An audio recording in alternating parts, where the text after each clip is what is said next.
El talento, la escritura del cuerpo. Desde la razón al cuerpo hay un largo viaje, el de la humanidad en general y el del teatro en particular. En ese trayecto debemos tratar de instalar la técnica y por lo tanto en ese trayecto debemos tratar de instalar esta charla. Hablemos. Si la música está alojada entre el cuerpo y el alma, ¿el talento dónde vive? ¿Se puede medir? ¿Se puede objetivar? ¿Es factible rescatarlo de los excesos subjetivos que siempre han designado su existencia? ¿Se puede afirmar algo más que el tan convencional lugar común?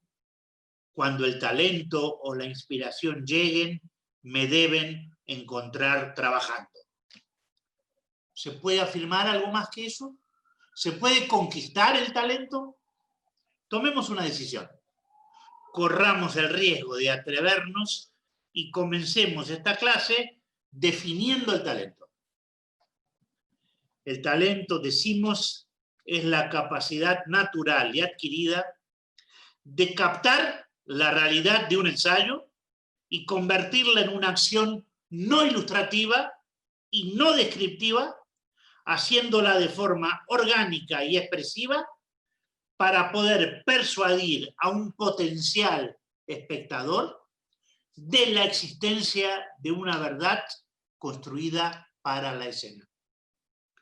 Desprender el talento de la copia de la vida, de la naturalidad, parece ser, en la formulación anterior, la primera instancia de un desafío.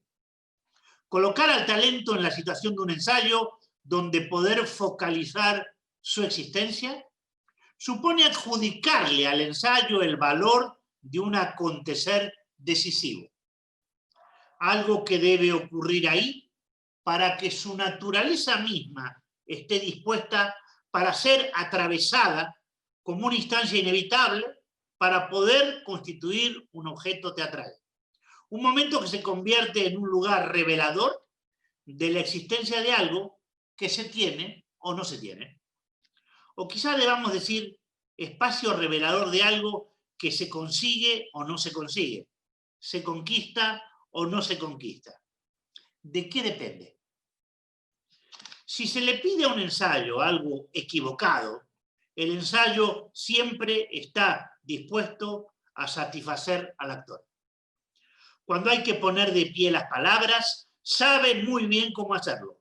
Se ordena la circulación por el espacio, se hace factible hablar y descubrir alguna actividad para habitar con una cierta dignidad la presencia en el escenario, y si conseguimos no chocarnos con los objetos e integrar la presencia de un compañero, logramos vencer las dificultades del lenguaje. Un mal ensayo da respuestas. Un buen ensayo da preguntas. Lo técnico es preguntar porque lo artístico es el hallazgo. El talento vive en el ensayo y muere prematuramente cuando la carencia de recursos técnicos no lo dejan crecer. Lo azaroso de eso que ocurre cuando ensayo es lo que lo constituye como baluarte técnico. No existe si no se pone en juego como pulsión, algo que se inicia en lo más íntimo de nuestra subjetividad y se comparte para componer un todo con otras subjetividades, incluida la del lejano espectador. Se tejen vínculos desde la técnica entre el pasado y el presente. Pasado no como recuperación de emociones vividas, ni confundiendo las emociones de la vida con las de la escena. No. El pasado se recupera como espiritualidad creadora proyectada en cada acción. Vínculos que amplían los territorios de búsqueda y elaboración cuando se articulan el presente del ensayo y el futuro de un espectáculo que será contemplado por un potencial espectador. un presente para poder sostener la pregunta crucial. ¿Qué es la técnica? Aquello que nos permite trabajar con algo en lugar de la nada. La nada es copiar la vida, negando el valor de un presente inmenso por ser fugaz, pero trascendente. Es decir, el lugar donde se descubre y se internaliza un proceder técnico. La técnica es ahora, ese instante donde he podido quitar lo que sobra y por eso podré integrar. Podemos afirmar que este es el arte de incluir, pero la inclusión es proporcional al sitio que deja un cuerpo que pudo disgregar, desarmar, achicar o agrandar para dar sitio a la acción, pero no como copia de lo real ni como ilustración de una palabra memorizada. La técnica es la coyuntura que aprovecho. Me nutro de ella en el ahora, en lo inmediato, en eso que hago para descubrir y dejar que el cuerpo aprenda a hablar de otra manera. No las palabras en la punta de la lengua, las palabras al borde de la piel. Es decir, ese instante que autoriza a la acción para estructurar el universo de la escena. Sin embargo, la densa subjetividad de la acción solo se organiza cuando se articula con la palabra. Ese lado de la montaña que nunca se ve. Dicha o no dicha, enunciada o pensada, ella, la palabra del monoparlante que siempre nos habita. Porque somos palabra desde lo humano, pero somos acción desde el arte, y eso arma el recorrido hacia el absoluto. Pero ¿quién mira eso? Quizá ese espectador que todos llevamos dentro, aunque más no sea esa mujer o ese hombre que nunca acudirá a la representación, pero a quien somos capaces de dirigir lo que hacemos. Una acción que comunica incluso mucho antes de ser entendida, mucho antes de que exista alguien que la reciba. Esa acción que nos ha dejado entrever que no hace falta entender para comunicar. Pero ¿quién mira eso? El ensayo amplía hasta límites insospechados sus atributos técnicos cuando es capaz de crear espectadores que nunca estarán más que en ese sitio cuya naturaleza es inherente a lo que un intérprete es capaz de descubrir. Hace falta talento para inventar espectadores. Hemos descubierto, soñando, que nuestros ojos se dan la vuelta. En vez de mirar hacia afuera, miran hacia adentro para poder ser espectadores de lo que soñamos. Puedo garantizar a los científicos de la narcolepsia que esto ocurre así. Las órbitas giran y miran hacia adentro. Es una ironía para atrapar el espectador que todos llevamos dentro. Prefiero creer que es factible entender su existencia porque soñamos y no porque hemos ido alguna vez al cine o al teatro. Cuando soñamos con el cuerpo, actuamos. Eso incluye la mirada y la escucha de ese otro que tanto necesitamos. Las gallinas sueñan con los granos de maíz, dice el Talmud. Respecto al sueño de los artistas, no dice nada.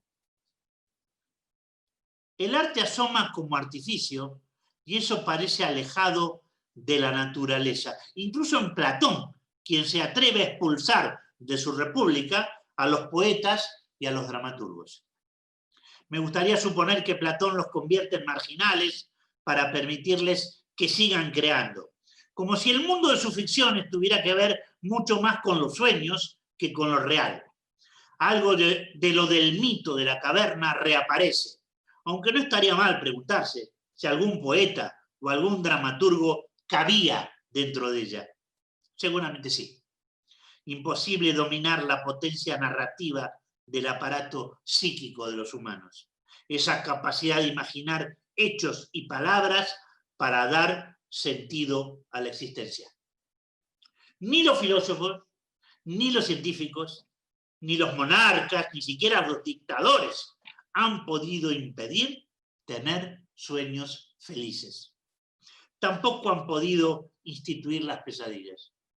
Los humanos siguen siendo eso capaz de crear en las peores condiciones. Eso que seguirá salvando a la gente de la escena, de la tediosa y tan natural copia de la vida. A pesar de la tradición, a pesar de la rentabilidad de contar una y otra vez un similar relato, algo se sigue moviendo porque el arte se ampara en el movimiento. No tendremos otra alternativa que regresar agradecidos a Martin Heidegger, a pesar de que nunca le perdonaremos Friburgo. Su cambio radical en la hermenéutica y su aterrizaje tan real como metafísico en lo existencial nos interpela en cada situación de cada ensayo en el ámbito de las artes escénicas. Eso que hasta hace muy poco, incluso en nuestros días, se entendía como análisis de texto para encontrar lo oculto debajo de las palabras, ahora se entreteje en cada acción y en cada hueco que cada acción propone para permitir descifrar los enigmas del lenguaje.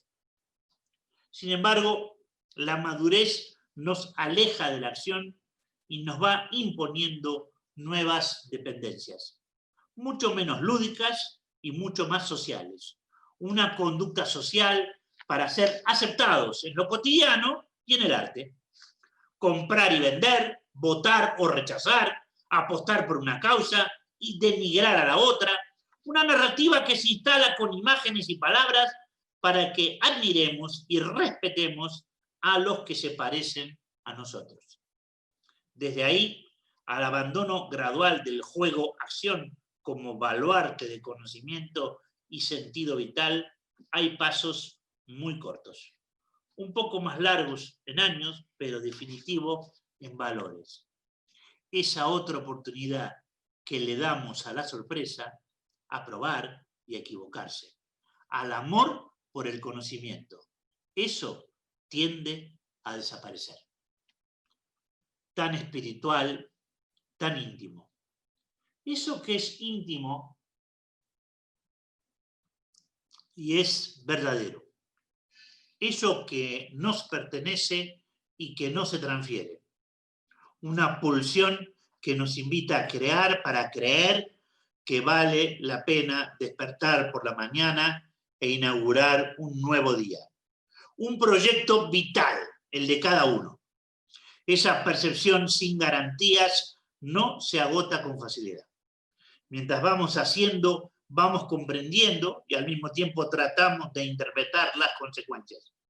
Conocimiento por intercambio entre uno y el medio va definiendo la singularidad de cada acontecer. Hay una pretensión de verdad en toda espiritualidad. Cada proyecto vital encierra esa arraigada convicción de crecer y seguir creciendo con las divergentes y complejas vías que cada espiritualidad confiere. Cuando alguien supone que el universo de la actuación lo convoca, ¿con qué parte de lo vivido escucha esa llamada? ¿Cómo hace para integrar sus deseos para vivir con sus deseos para crear? ¿En qué momento el secreto del éxito, gustar a todo el mundo, acaba convertido en el secreto del fracaso personal? Eso que es inalcanzable, revelando el gran vacío. Ese instante en que se descubre que lo teóricamente posible, gustar a todo el mundo, es prácticamente imposible. Ese mandato de lo social, radical y posibilista, lo aleja una y otra vez de aquello que le es más próximo, la naturaleza misma de la conducta expresiva y el origen de un hacer creador dentro de ella. La naturaleza del talento como resultante de un recorrido que revela y repara falsas ilusiones debería ser algo tan objetivo como técnico. Es el instante en el que el arte nos enseña a creer en algo de otra manera. Cuando ese relámpago de fugacidades que el conocimiento instala en el cuerpo, la imaginación se consolida. Surge el valor de lo que no puede ser pensado. Es cuando lo lingüístico se percibe desde dentro como apropiación definitiva. No lo asume la memoria ni la lengua, lo descifran los huesos, los músculos, la sangre, la piel, el cuerpo pensante. Momento crucial de la práctica cuando entendemos que lo que constituye y construye el cuerpo relativiza el poder de lo lingüístico. Hagamos memoria. El poder de la palabra en la elaboración del objeto artístico para la escena se lo ha devorado casi todo. Lo lingüístico ha asumido un lugar totalitario. La gran alianza, desde Atenas hasta nuestros días, entre la razón y las unidades de acción, tiempo y lugar, como para asumir el origen del problema desde las unidades aristotélicas y convertirlas en una construcción ontológica, abierta y diferenciada. Lo que abre, eso que se formula y establece la diferencia entre un espectáculo y otro, es la denominada puesta en escena. Pero siempre al servicio de la palabra. Se trata de vencer la dificultad que el lenguaje propone. Más metafórico o más arbitrario el proceso, hasta que finalmente la palabra se pone de pie y la propuesta se cierra. Un conflicto, un día, un lugar, las tres unidades son una sola, porque son servidoras de una construcción previa a la condición misma de los ensayos, donde no se prevé ni se necesita la apertura de estos a lo que la palabra no significa. Y la palabra tiende a defenderse siempre de forma similar. Obliga al que actúa a inventar algo con su cuerpo para poder decir lo que tiene que decir. Alguna actividad, algún gesto, algún movimiento, hasta que el decir y el hacer se integran en una primera etapa del viaje hacia algo más orgánico. ¿Es ese el mensaje recibido desde Aristóteles hasta nuestros días? Con algunas reacciones producidas por movimientos vanguardistas que cuestionan el modelo imperante, pero que a la larga tienden a consolidar la metodología establecida, las palabras han pasado del papel al escenario de forma muy similar a lo largo de la existencia del teatro como cultura del espectáculo. ¿Quién dijo poner de pie un texto teatral? Nunca se lo perdonaremos. Hablemos entonces del derecho a la subjetividad cuando de construir un objeto artístico se trata, para acercarnos al significado de un proceder técnico que se ocupa de cómo se elabora el talento de un actor para conocer y construir. Insisto, repito, un proceder técnico que se ocupa de cómo se elabora el talento de un actor para conocer y construir.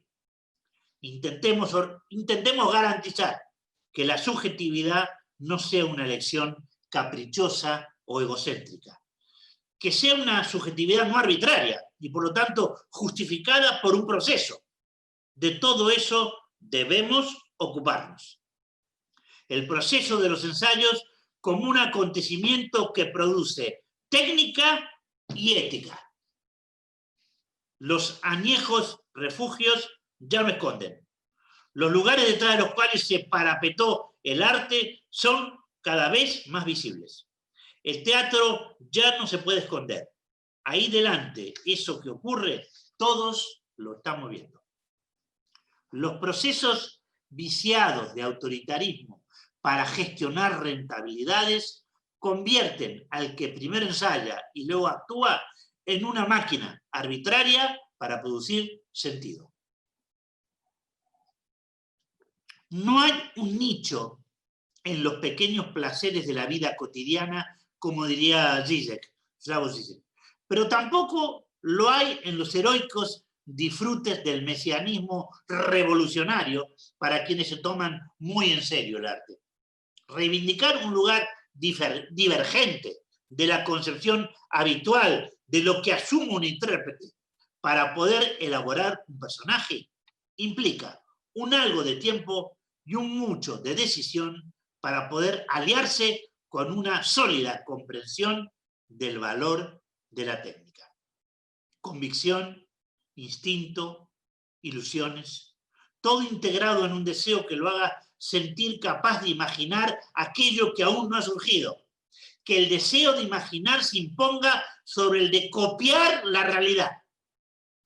A todo ello no hay otra forma de definirlo como lo que organiza y manda en la espiritualidad del actor. Desde el siglo pasado que existe la confrontación entre lo teatral y lo cinematográfico primero y lo televisivo después, entre el ensayo que conduce la tarea hacia un estreno y el no ensayo de lo cinematográfico para no perder la tan deseada naturalidad. Viejos paradigmas de confrontación que no quisiera que invadieran el equilibrio teórico de esta reflexión. Si superamos las añejas dicotomías, quizás sea factible sostener con dignidad teórica la singularidad de este momento crucial. El arte de la actuación como algo inmanente. Nadie es actriz ni actor si gana dinero o lo pierde. Ser un buen profesional es ajeno a la rentabilidad económica. Eso es coyuntural, no se niega, pero siendo a veces acuciante la necesidad de obtener dinero para subsistir, eso no constituye a nadie como un ser para el arte. Lo inmanente es lo en sí, no necesita de otra cosa para existir. Un punto de partida. El optimismo precede esta decisión. Un ser humano tiene voluntad de seguir haciendo fricción con un palito sobre otro palito. Un palito sobre otro palito. Detrás de ese hombre, un otro lo miraba extrañado y solidario. Contemplaba a ese de su clan, que no sabía lo que hacía, pero seguía ensimismado en una tarea difícil de entender. El obsesivo no dejó de frotar un palito con otro palito durante horas. Así descubrió el fuego, accionando. Un cuerpo que retorna a algún lugar de una experiencia vital que es muy posible de imaginar. Una mirada retrospectiva comprometida con algunos indicios que completan y reparan la información recibida son los signos de una grandeza que nos ilumina. Quizás la luz no permitiría romper algunos puentes con las tradiciones académicas más instauradas. Sin embargo, una cierta originalidad o una sofisticación de las formas no debería indicar que nos hemos diferenciado de eso que otros han creado en un presente cercano o en un lejano pasado. El que pudo construir algo desde su origen, lo ha hecho porque se siente el origen de algo. Cuando lo social se apodera de la cultura, nos impone su forma particular de trascendencia. No es obligatorio, ni parece ser necesario, que el valor de lo que hacemos esté determinado por la opinión de los demás. El artista que vive su existencia como obra de arte no tiene por qué asumir que el poder le regala ese sitio. Si lo detecta y decide gestionar en esa dirección el viaje, el triunfo personal es el único resultado posible. Existe un nuevo punto de partida, otra magnitud para el viaje. Las partes de un todo se convalidan vez a vez. Los momentos del encuentro con los valores técnicos no se oponen a la realización personal. Por el contrario, desplazan las ideas como verdades prematuras por una apertura hacia lo posible, instaurando nuevos territorios del saber. Se van desplazando las versiones instituidas porque va surgiendo un nuevo discurso interior que afianza la pregunta. Se consolida porque la realidad del trabajo lo impone, que lo técnico es el preguntar y lo artístico es la respuesta. Lo técnico es el preguntar y lo artístico es la respuesta. Si lo entiende como recurso que define su posición en el arte, puede gestionar su creación con otros límites. Puede verificar que la libertad es un medio para quienes actúan y dirigen, y no un fin. Acaba siendo una reivindicación que, a mi entender, define el carácter técnico de la cuestión. La conquista del talento por oposición a la presión que ejercen las instituciones, las costumbres y los mercados. Intento conciliar lo metafísico con lo técnico. ¿Por qué? Si el actor se asume a sí mismo como proyecto, si puede verse como algo en construcción, si se atreve a ser dependiente de lo que le ocurre cuando ensaya, y se atreve a ser un productor de conocimiento, no se dejará de dominar por las presiones de lo social. Quizá por eso es factible pensar que en Latinoamérica el subdesarrollo aporta también belleza. En la literatura ha sido así. El escritor latinoamericano se ha dotado de una narrativa nacida en la carencia. Con el teatro ha ocurrido algo similar. La imaginación, nutrida de bajos recursos, ha hecho grande su teatro. Esa forma tan reivindicativa de entender lo escénico, no como lenguaje, sino como acontecimiento. Lo azaroso, lo imponderable, lo accidental, esa vida que la vida nos da al teatro, nos ha traído hasta aquí. Incluso este congreso seguramente existe, porque una vez más los organizadores se han dado maña para hacer mucho con muy poco. Con pandemia o sin ella, pero siempre con respeto a una asimetría fundacional. Poco dinero, mucha imaginación. Un producto teatral con un alto contenido ético acaba siendo accesible al consumidor.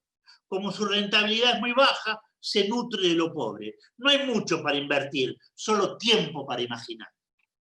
Todo concluye con un tipo de propuesta artística que refleja una ideología no ajena a una cierta postura reactiva a un modelo de subsistencia propuesto por esta sociedad. No hay que pedir permiso ni solicitar el perdón.